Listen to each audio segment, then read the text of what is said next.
Debate está generando la carta de una niña de 11 años que pidió ingresar al Instituto Nacional. Marina Asensio, que cursa el sexto básico, apeló en su petición a la igualdad de género. Mandó cartas al rector, la alcaldesa y a la presidenta. Conversamos al respecto con el presidente del Centro de Alumnos del Instituto, Roberto Zambrano. Roberto, bienvenido. Buenas tardes. Buenas tardes, Daniel. ¿Qué opinan de esta carta y de esta petición de una niña de sexto básico que quiere que la dejen postular al Instituto Nacional?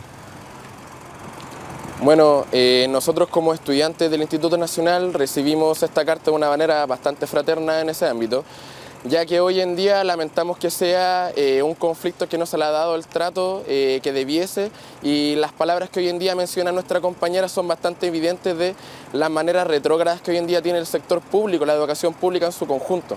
Nosotros hablamos históricamente como movimiento social de que hoy en día se tienen que eliminar y separar el hecho de que las condiciones sean de manera segregadora en la actividad sexual. Nosotros siempre hemos dicho, aquí tiene que haber una inclusión por parte del aparato público dentro de nuestra educación y un fortalecimiento en ese rol.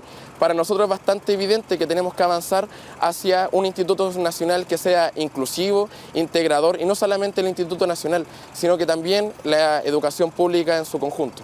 Roberto, ¿esta idea ha sido discutida formalmente entre los alumnos del Instituto Nacional? ¿Se ha votado alguna vez, por ejemplo, o ha habido alguna instancia en la cual los alumnos digan que están de acuerdo con avanzar hacia un colegio mixto? Han sido discusiones que nosotros las hemos tratado de forma histórica dentro de nuestro establecimiento, pero también emplazamos a las autoridades que tenemos que llegar a este tipo de instancias para que nosotros nuevamente podamos hablar de una educación no sexista en el carácter público de nuestra educación. Como estudiantes secundarios, como estudiantes también del Instituto Nacional, fortalecemos el llamado a la comunidad a que se tiene que abrir el debate, ya que la sostenedora también se haga partícipe de este debate. Nosotros sabemos también que hoy en día no solamente tiene que transformarse el carácter inclusivo, sino que también de otra manera el proyecto educativo de los colegios a nivel público tienen que ser fortalecidos y también bien tratados en el ámbito que nosotros podamos decir hoy en día la segregación por sexo o las segregaciones económicas o las segregaciones religiosas tienen que dar un avance cualitativo y cuantitativo en lo que nosotros podamos denominar como un fortalecimiento real a la educación pública en el día de mañana. ¿Cuál es el principal obstáculo hoy para que el Instituto Nacional se convierta en un colegio mixto y puedan postular a él mujeres? ¿Cuál es el principal problema, según lo ven ustedes, para que eso no haya ocurrido aún? Bueno, acá hay un problema también sistemático en el cómo se ha vislumbrado este conflicto. También lo dijo nuestro rector en los días anteriores. Acá hay un problema también de infraestructura y cómo nosotros los podamos mantener en el ámbito económico hoy en día la educación pública, que tiene un déficit bastante grande y amplio y que nosotros como movimiento social lo hemos dicho en las calles.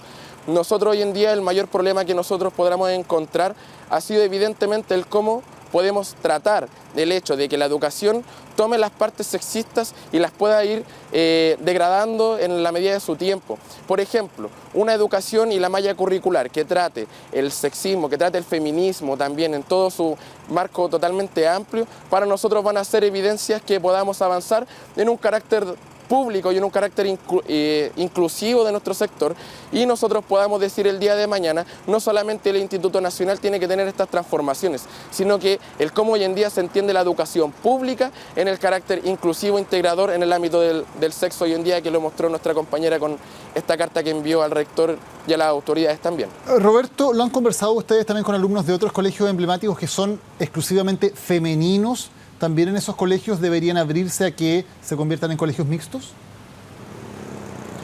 Claro, aquí tenemos que dar un salto o un paso y marcar un antes y un después con este tipo de evidencias que lamentamos que sean tomadas de esta manera. Que los otros colegios también puedan abrir el debate con sus comunidades, con sus respectivos consejos escolares, y que las posturas no sean también solamente individualizadas, sino que sea un conjunto y un conglomerado que represente el carácter público de cada comunidad en todos sus espacios y los mayores espacios posibles. Roberto, tú decías, hay problemas aquí de infraestructura, problemas económicos. Siendo realistas, si se tomara la decisión, ¿cuánto tiempo pasaría para que se pudieran admitir postulantes, niñas de sexto básico que quieran entrar a séptimo básico en el Instituto Nacional? Bueno, ojalá sean medidas al corto plazo y lo antes posible, dando el debate también junto con la sostenedora, pero ese es un tema también que le acata a las autoridades los plazos y cómo también se va a empezar a regir el problema o el conflicto que hoy en día lamentablemente tiene atrincherada el sector público, ya que no ha podido avanzar ni dar ese paso que sea totalmente íntegro en todos sus niveles, y nos vemos enfrancados en este problema que lamentablemente no le tenemos ninguna respuesta a nuestra compañera. Nosotros sí hemos tomado la decisión de ponernos en contacto con la familia, tomar un contacto también con nuestra compañera para dar un avance y también un trabajo progresivo hacia el futuro y no enfrentarnos de lleno a este tipo de respuestas que podría tener hoy en día el sistema, que lamentablemente no ha dado el ancho en su conjunto dentro de la educación pública. Y en la medida de plazo, nosotros ojalá reiteramos el hecho de que sea lo más pronto posible y que el debate se amplíe no solamente al Instituto Nacional, sino también a todas las comunidades educativas también que se ven enfrancadas en este tipo de problemas. Roberto Zambrano, gracias por habernos acompañado hoy en Resumen Ejecutivo. Buenas tardes. Gracias a ustedes por el espacio, chicos.